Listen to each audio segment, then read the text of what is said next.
Olá, amigos. Eu espero que vocês estejam bem. Nós estamos trabalhando nas obras do irmão José, sob a psicografia de Carlos Bacelli. Hoje nós vamos trabalhar o livro Para Ser Feliz. E nós vamos trabalhar um capítulo que tem muito a ver com todos nós. Capítulo 48, que se chama Embaraços da Vida. Capítulo 48, que se chama Embaraços da Vida. Imaginem vocês que ele coloca para nós assim: muitos são os que se queixam de embaraços da vida. Muitos são os que se queixam. Depois eu gostaria que vocês dessem uma olhada. Eu estou me lembrando aqui, tem um texto do André Luiz que se chama Queixumes. Mas eu gostaria que vocês dessem uma olhada neste texto que ele vai colocar para nós de forma tão simples as coisas que a gente vem reclamando. Mas como eu não vou trabalhar o queixume de André Luiz, muitos são os que se queixam de embaraços da vida. Por quê? Porque o irmão José vai trazer outras colocações que aprofundam o texto do André Luiz. Até para a gente não perder o foco do texto do André, ok? Então vejamos, do texto do irmão José. Veja bem, quando nós trabalhamos aqui, embaraços da vida, muitos são os que se queixam de embaraços. Para pensar em tudo que você se queixa. Para pensar. Para pensar nas reclamações que você faz. Veja se elas procedem. Veja se elas fazem sentido. Para pensar naquilo que você se queixa. Primeiro, vamos entender aqui o que é o embaraço. Embaraço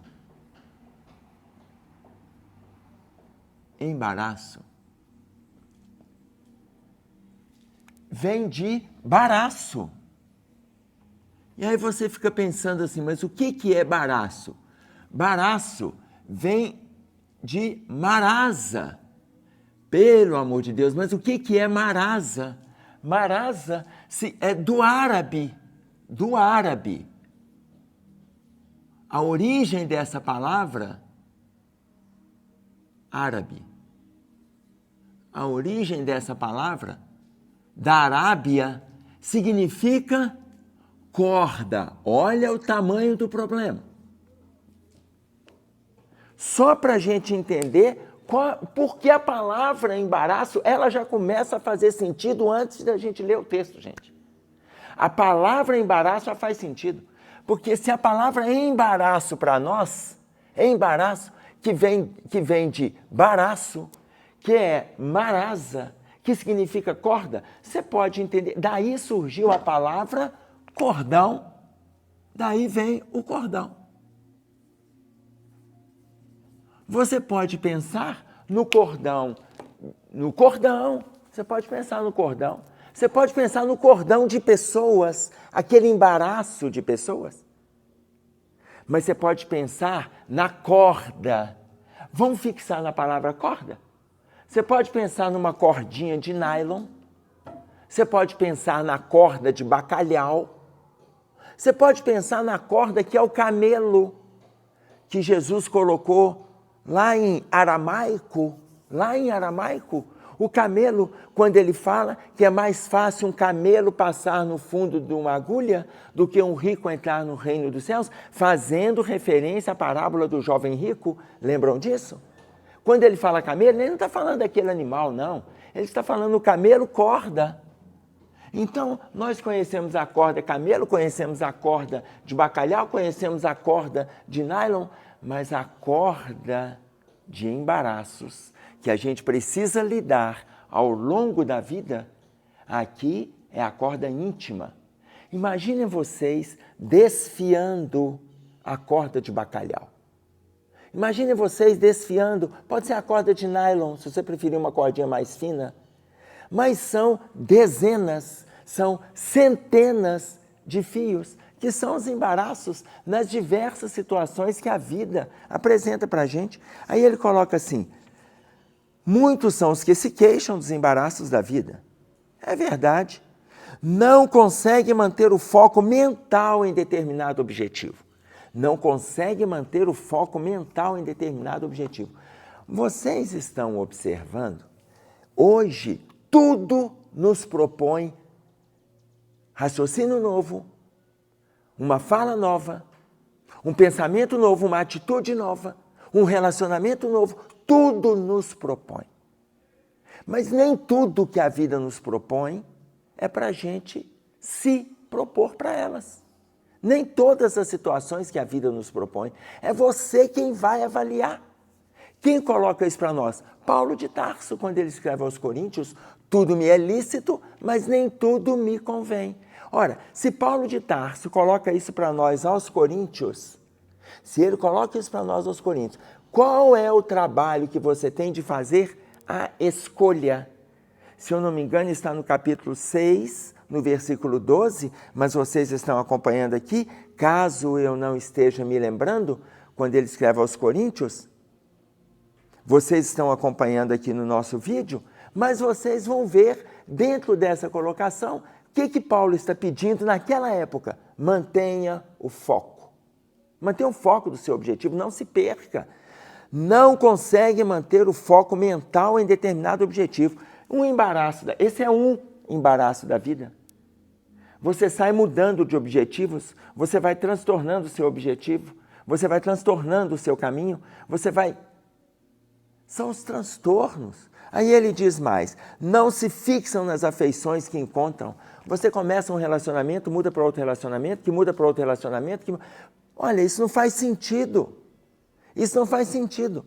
Tanto que muitas vezes você troca de relacionamento e depois você descobre, e agora eu estou falando para aqueles relacionamentos conjugais que estão envolvidos em determinadas dificuldades que precisam ser trabalhadas ali. Eu tive uma pessoa, um amigo, que ele passou por 3 casamentos.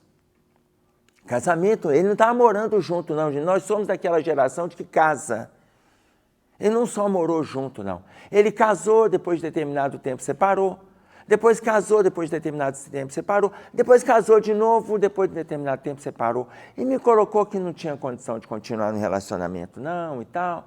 Mas ele entendia que espiritualmente ele já tinha resolvido com aquelas 3 situações que ele já tinha resolvido. Que ele acredita que ele programou com aquelas 3 mulheres. Que ele programou com as 3 mulheres. E já resolveu com elas. Isso é ele quem acredita. Tá claro? Eu ainda não li a obra da doutrina espírita, é vasta. Eu ainda não li aquelas situações que a pessoa tem que casar e separar e sai resolvendo os problemas conjugais com 1, com 2, com 3. No final, vem casar, casou com 8. Já sanou 8 problemas. Oh, gente, olha, eu ainda não li isso. Mas quando eu ler, eu faço questão de passar para vocês em vídeo. Eu faço questão de passar para vocês. Agora, existem problemas que a gente vê que eles vão se tornando intransponíveis. E aí o Evangelho segundo o Espiritismo coloca para nós no capítulo 22, não separeis o que Deus juntou, no item o divórcio. Que o divórcio vem para consolidar o que de fato já está separado. Mas aqueles problemas que são transponíveis, lute para transpor. E aí ele coloca mais para nós.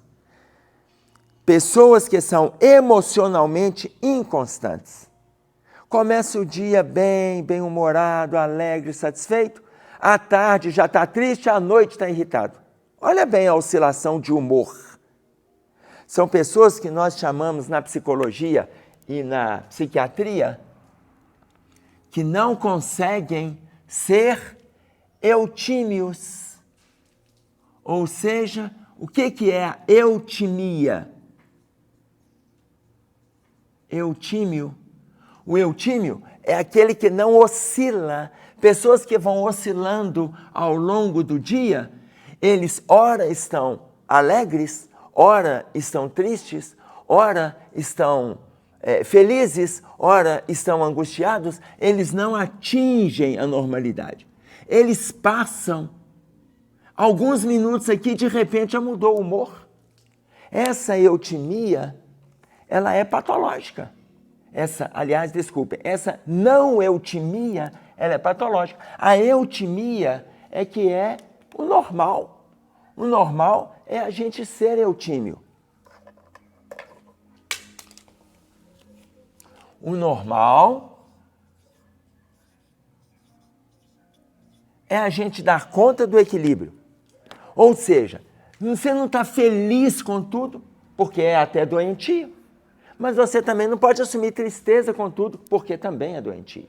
Tanto que a Joana de Ângeles, no livro Lampadário Espírita, no capítulo 59, intitulado Ainda a Melancolia, ela coloca para nós: essa tristeza que te domina, amargurando as tuas horas, é grave enfermidade que precisa ser retirada a partir de agora. Essa tristeza que te domina, amargurando as tuas horas, é grave enfermidade que precisa ser retirada a partir de agora. Ora, se existe um excesso aqui, assumir essa postura também é excessiva. Até porque nós estamos envolvidos na corda, nos embaraços da vida. Então, se nós estivermos no campo da eutimia, fica muito mais fácil para lidarmos com esses fios que a gente está desfazendo. Então ele coloca, são emocionalmente, pessoas emocionalmente inconstantes. Existem aqueles que revelam-se inseguros em suas aspirações profissionais. Revelam-se inseguros nas suas aspirações profissionais. Na realidade, não. Olha, se nós pegarmos de forma estatística, nós temos mais de 80% dos brasileiros não estão trabalhando naquilo que gostam. Estão trabalhando naquilo que precisam. E um pouco menos de 20% dos brasileiros trabalham naquilo que gostam. Trabalhando naquilo que gosta, já tem os embaraços. A gente já tem que desfiar corda. Já tem que desfiar coisas, trabalhando naquilo que gosta. Imagina trabalhando naquilo que não gosta. Entretanto, se é uma necessidade, lute no seu movimento profissional. Lute. Ah, mas eu não consigo fazer o que gosto. Muitas vezes você não tem mérito para trabalhar naquele setor que você gosta. Eu tive um amigo, quando estávamos no período de juventude, lá no final da adolescência, fazíamos pré-vestibular, nós tivemos um amigo ali no cursinho que ele tentou medicina. Na época eu já fui para a psicologia. Desde o início eu já focava na psicologia. Ele focou em medicina. Veio o primeiro ano e ele não passou. Veio o segundo ano e ele não passou. O terceiro ele não passou. Veja, cuidado com a distância entre a teimosia e a perseverança. Como diz para a gente Ana Cláudia Quintana, deixa eu me lembrar aqui, Ana Cláudia Quintana Arantes, no livro A Morte é um Dia que Vale a Pena Viver, ela coloca que existe uma linha muito tênue entre a teimosia e a perseverança. Esse amigo tentou 1, 2, 3, 4, 5, sair da psicologia. E ele continuou tentando medicina. Ele tentou 11 anos consecutivos medicina. Não passou. E não é por falta de investimento, não, gente. Não era por falta de estudo, não. Ele estudava. Ora, você vai assumir, aí entra o seu discernimento. Você vai assumir o seu limite. Mas investe. Na hora que você assumir, você investe. Hoje ele não é médico. É funcionário da rede da Cruz Vermelha, funcionário administrativo, está trabalhando no setor da saúde, mas não é médico. Ok. Tudo que ele queria é trabalhar na saúde. Mas, nessa mesma época, eu tive um amigo que entrou antes para um outro curso. Ele tentou medicina. 1 ano, 2 anos, 3 anos, 4, 5. Como ele era espírita também, na reunião mediúnica, no dia que saiu o resultado do vestibular, e nós somos daquela geração que não existia Enem. Quando saiu o resultado do vestibular, você fez para tal faculdade, se não passou, saía a listagem dos aprovados e tal. Ele estava muito angustiado, mas era o dia da reunião mediúnica que ele tinha à noite, quando saiu o resultado. E ele não conseguiu fluir na reunião. Foi um membro da reunião, foi uma pessoa presente, mas ele não conseguiu fluir. Com a capacidade mediúnica que ele tem, ele não conseguiu abrir espaço para o trabalho com os espíritos. No final veio uma orientação da espiritualidade. Olha, meu filho, você está insistindo numa área que você não irá abraçar, porque você já foi médico numa outra época e você não foi um bom médico. Aliás, você usou a medicina muito mal que esteve à disposição nas suas mãos. Tente uma área afim, porque nesse momento a sua angústia está perturbando o nosso trabalho. Colocou para ele no final da reunião. O trabalho fluiu. Tiveram que fazer um isolamento para que as vibrações dele não perturbassem o ambiente de trabalho. O trabalho fluiu. E aí ele tentou odontologia. Passou no primeiro vestibular que ele fez. Fez odontologia, formou na área, cresceu na área, estabilizou. Ok, ele entendeu. Ele entendeu. Mas o que eu estou dizendo para vocês? Eu não estou dizendo que é para a gente tentar uma vez e desistir. Não. Por quê? Porque, na realidade, a gente precisa perseverar. Mas no movimento de tentar, você tem certeza que você está investindo tudo. Se você tiver essa certeza, investe 1, 2, no máximo 3. Mas você tem que ter segurança de que lutou o tempo todo.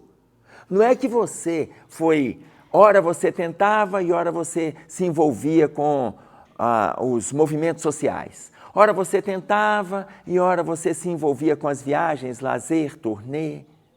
Ora você tentava e ora você envolvia com bebida, com droga, ou com... Não, mas agora eu vou estudar. Isso não é tentativa, não. Investe 1, 2, 3 e você vai conseguir. Agora, se não conseguir, a vida é plural. Ela está propondo para a gente uma série de situações para que nós nos envolvamos com todas elas. Mas não é para a gente, por isso que eu falei assim, Ana Cláudia Quintana Arantes fala para a gente, a linha entre a teimosia e a perseverança é muito tênue? É, porque aí você investiu, não funcionou, deixa eu mudar. Não é desistir, não é desistir, gente, é perseverar. Perseverar na mudança. Abraçou um outro foco? Abraça com energia. Mas tentar 5, 8, 10 vezes é teimosia. E aí olha o que o irmão José coloca para nós aqui. Revelam-se inseguros nas suas aspirações profissionais. Então, se está programado para você trabalhar neste ou naquele setor, investe nele. No Livro dos Espíritos, a espiritualidade traz uma colocação muito interessante. Tem pessoas que se preparam no plano espiritual para ser bons operários. Chegam aqui na Terra, resolvem a ser poetas. E passam a encarnação inteira escrevendo aqueles versinhos e fazem questão de serem maus poetas em vez de terem sido bons operários. Por quê? Porque estão fugindo da rota. Ela já preparou. E aí entra aquele exemplo que eu dei para vocês do dentista. Ele não podia programar, porque ele poderia usar mal de novo o que chegou nas mãos dele. Tá claro? E aí ele coloca para nós, vacilam, pessoas que vacilam na tomada de decisões. Vai e volta, vai e volta. Eu não estou dizendo que a gente não deva refazer as decisões. A gente precisa refazer. Mas vacilar é abraçar a insegurança. Vacilar é abraçar a instabilidade. Pessoas que vacilam. E existem aqueles que não perseveram no que almejam conquistar. Não perseveram no que almejam conquistar. Lembram do nosso título? Embaraços na vida. Pessoas que não perseveram no que almejam conquistar. Ora, se não perseveram, nós acabamos de falar da perseverança. Olha o que ele disse para nós. Tem pessoas que não perseveram, não se envolvem, não lutam, mas querem receber tudo sem lutar por nada. Vocês vão depois acompanhar, para quem não acompanhou, um próprio videozinho que a gente fez, que é um texto do irmão José, que se chama Nem que Seja de Rastros. Neste texto, ele encerra este capítulo dizendo para nós assim: persevera, pois, e nem que seja de rastros, caminha para adiante. Persevera, pois, e nem que seja de rastros, caminha para adiante. Ele coloca para a gente não parar de forma nenhuma. Então, evitemos os embaraços. A gente pode desfiar, a gente pode lutar, podemos lutar, desfiar essa corda. Podemos, devemos perseverar. E aí olha o parágrafo seguinte. Pessoas que afirmam não ter tempo, quando em verdade são os que mais vivem na ociosidade. Não. O que tem de gente que está sem tempo, gente, está demais da conta. É todo mundo ocupado. E aí é muito legal quando ele fala aqui, porque ele diz assim, quando em verdade são os que mais vivem na ociosidade. E aqui a gente precisa estabelecer sobre o que é ociosidade. Porque existe a ociosidade, que é o ficar à toa. Ele está sempre desocupado. Uma pessoa chegou para o Chico e falou com o Chico que ele tinha um trabalho para desenvolver na casa espírita, mas estava todo mundo muito ocupado, todo mundo que ele procurava estava ocupado. O Chico chegou para ele e falou assim: você está procurando aqueles que na sua ótica tenham algum tempo para fazer esta ou aquela atividade. Mas o nosso irmão Emmanuel, nosso orientador, está pedindo para você buscar aquela pessoa que está mais ocupada. E aí ele estranhou, mas ele foi atrás da pessoa que estava mais ocupada e pediu àquela pessoa, entregou para ele a tarefa e pediu àquela pessoa se ele poderia dar andamento naquela tarefa. A pessoa chegou e falou assim: pode deixar comigo que eu vou fazer. Em um mês já estava tudo organizado, o trabalho estava fluindo, já tinha gente envolvido. E aí ele foi lá no Chico e falou assim: por que Emmanuel pediu para procurar o mais ocupado? Aí ele colocou que normalmente quem está ocupado é quem tem tempo para organizar as suas ocupações. Quem normalmente fala que está sem tempo, ele não consegue organizar nem para fazer aquilo que ele tem que organizar. Tanto que ele fala assim: não, estou com tanta coisa para fazer. E aí ele não assume nada, porque ele está com tanta coisa. Ou então ele vai falar assim: não, 1 hora eu pego e vou, 1 hora eu faço isso, 1 hora eu leio aquele livro, 1 hora eu cuido desse jardim, 1 hora eu arrumo o meu armário, 1 hora eu vou lá visitar fulano. Por quê? Porque está sem tempo. Então, esse é o à toa. Einstein tem uma colocação muito interessante que ele diz assim: falta de tempo é desculpa de quem perde tempo por falta de método. Ou seja, olha a proposta de Einstein: falta de tempo é desculpa de quem perde tempo por falta de método. A proposta de Einstein é que a gente tenha disciplina. Disciplina. Então não abrace a ociosidade. Aí vocês podem estar pensando na colocação que fez para nós o sociólogo italiano Domenico De Masi. Domenico De Masi, ele faz uma colocação muito interessante que caracteriza, ele foi um dos sociólogos mais importantes do século XX, com tudo que ele trouxe para nós. Ele ainda está vivo, está hoje com aproximadamente 85 anos, aproximadamente. Se vocês quiserem saber a idade dele, podem calcular, porque ele nasceu em 1º de fevereiro de 1938, no ano que abriria a porta para a Segunda Guerra Mundial. Domenico De Masi, ele fala para nós a respeito do ócio criativo. O ócio criativo é aquele que te permite trabalhar enquanto você está, inúmeras vezes, fisicamente parado, mas a sua mente não para. Então use o ócio criativo. Use o ócio criativo. Se você estiver usando o ócio criativo, você está o tempo todo em atividade. Até porque nós não paramos a nossa mente nunca.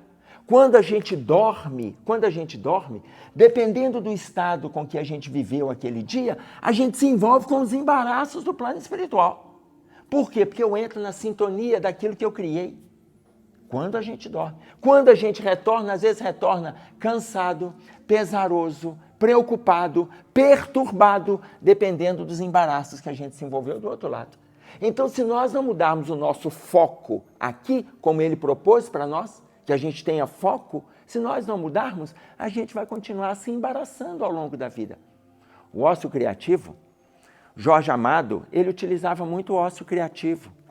Quando ele estava deitado na rede, perguntavam para ele assim, e aí, o senhor está descansando? Ele fala, não, estou trabalhando.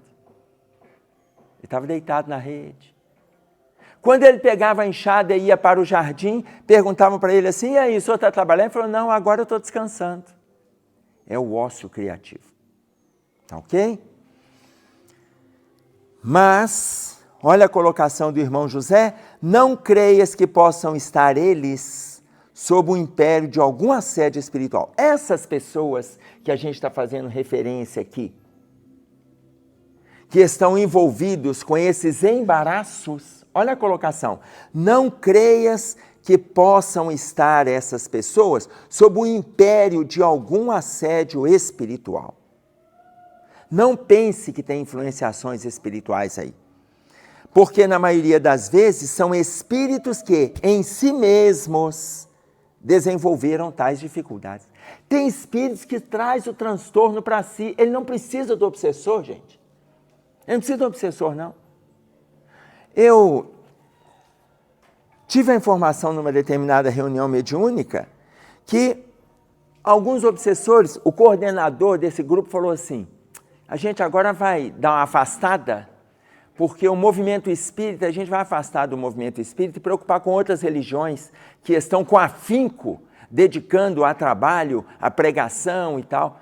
E aí o orientador lá, conversando, né, com o obsessor, perguntou o que estava acontecendo. Ele falou assim, não, os espíritas já estão se obsidiando. A gente não precisa de preocupar com eles. Porque nós entramos numa relação de tumulto interno e tumulto nas nossas relações, que muitas vezes nem é o obsessor que está nos tumultuando. A gente é que quer transferir a responsabilidade para outro. A gente é que deseja. E aí ele coloca desse jeito, não creias que possam estar eles sob o império de algum assédio espiritual, pois na maioria das vezes são espíritos que em si mesmos desenvolveram tais dificuldades. E aí, eu quero estabelecer para vocês aqui, qual então é o nosso perfil para sairmos do embaraço? Qual é o nosso perfil para sair? Ora, você está abraçando um trabalho? Está abraçando uma tarefa? Você pode estar envolvido, ou você pode estar comprometido. Ah, tem diferença? Tem. Comprometido. Não é igual. Quem está envolvido e quem está comprometido são personalidades diferentes, são atuações diferentes. O envolvido, ele dá de si. Ele dá de si. Ele dá do tempo dele, ele dá da interpretação dele, ele dá do entendimento dele, ele dá da energia dele, ele tem algo para oferecer, está envolvido. Mas existe aquele que está comprometido, ele não dá de si. O comprometido, ele toma para si. Ele toma para si. É diferente. O envolvido dá de si. O comprometido, ele toma para si, ele assume. Ele assume. Então, você imagina, o envolvido, ele partilha. Ele é aquele que você vai poder contar com ele. Mas como que você vai contar com ele? Você vai contar com ele em determinados momentos, você não vai contar com ele em tudo. Por quê? Porque ele está envolvido. Ora, se ele está envolvido, eu vou até tirar a setinha do vermelho, para a gente não misturar para quem está nos acompanhando. Se o envolvido dá de si, ele vai partilhar. Ele vai partilhar o tempo dele. Ele vai partilhar aquilo que ele tem para oferecer, porque ele está envolvido. Mas o comprometido, além dele tomar para si, ele vai se responsabilizar. É diferente. Ele se responsabiliza. Responsabiliza. Se responsabilizar é diferente de partilhar. Por quê? Porque se ele tomou para si, ele se tornou responsável. Aquele que partilha, ele não se coloca como responsável. Não, se der, eu faço. É aquele que você convida, mas ele está envolvido. Mas qual é a diferença final desses dois? A diferença final. Aquele que partilha é diferente daquele que se responsabiliza. Por quê? Porque aquele que partilha, ele é colaborador. Colaborador. Ele é colaborador na empresa. Ele é colaborador na seara do Cristo. Ele é colaborador na família. Ele é colaborador. Mas aquele que se responsabiliza, aquele que está comprometido, que tomou para si, ele não é um colaborador, ele é um servidor. Ele é servidor. É aquela pessoa que tem responsabilidade com tudo aquilo que ele abraça. Esse servidor na seara do Cristo, ele é essencial. Ah, mas a seara também conta com colaboradores? É claro que conta. Mas o Aniceto, no livro Os Mensageiros, ele coloca para nós que é importante que a gente seja colaborador, mas que a gente caminhe para ser servidor. Mas aqueles que não querem jamais serem servidores, então que não cobrem e continuem colaborando com a obra. Mas continuar colaborando com a obra significa aproveitar momentos para dar de si. Então sai do momento de ser colaborador, se transforma em ser servidor. Olha então como que ele encerra para nós.